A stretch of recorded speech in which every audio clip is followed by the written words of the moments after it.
Only 10 when I first heard the cries coming from the old forest. It was the strangest thing because they were the cries of a child. My dad and I were walking by the edge of the woods that day, bringing home some firewood. He froze when he heard it. I still remember his eyes wide with fear, even though he'd lived in the village his whole life. Without a word, he grabbed my arm and pulled me away, almost like he was afraid if we did not leave quickly, whatever was crying would follow us home. Later that night I couldn't sleep. The cry still rang in my head, so I snuck out. I'd heard the whispers about the forest before. People said a cursed prince was left there to die a long time ago.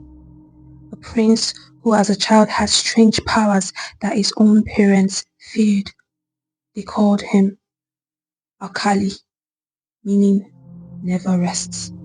Because he didn't sleep like normal children, his eyes never closed, and some people said he could see things that no one else could.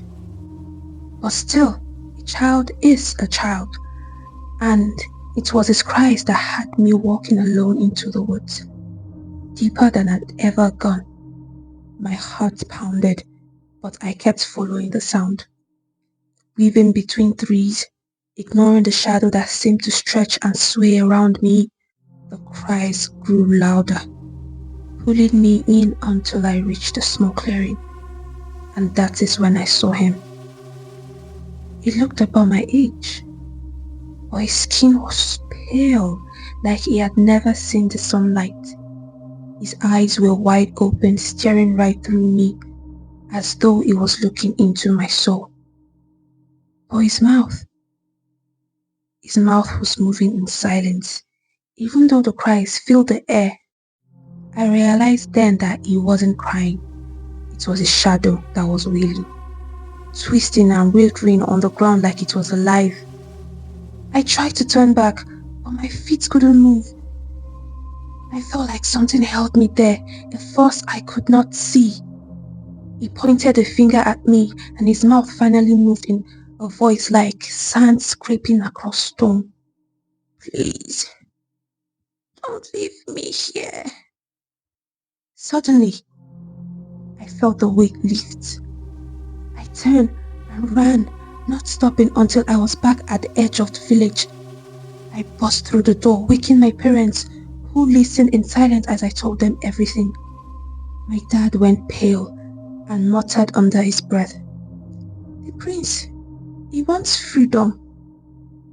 The village elders said the only way to release the prince was with kindness, but nobody dare go near those woods. Years passed, but I never forgot his face, his pale skin, his eyes that seemed to never rest.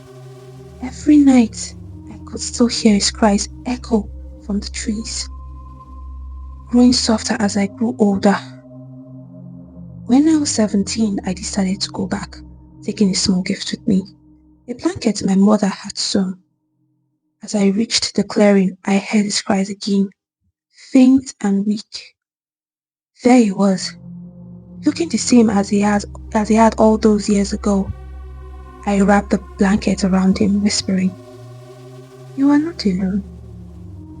In an instant, his shadow stopped moving.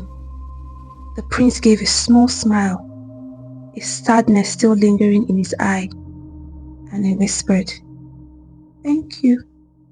Then just like that, he vanished, leaving only the blanket behind.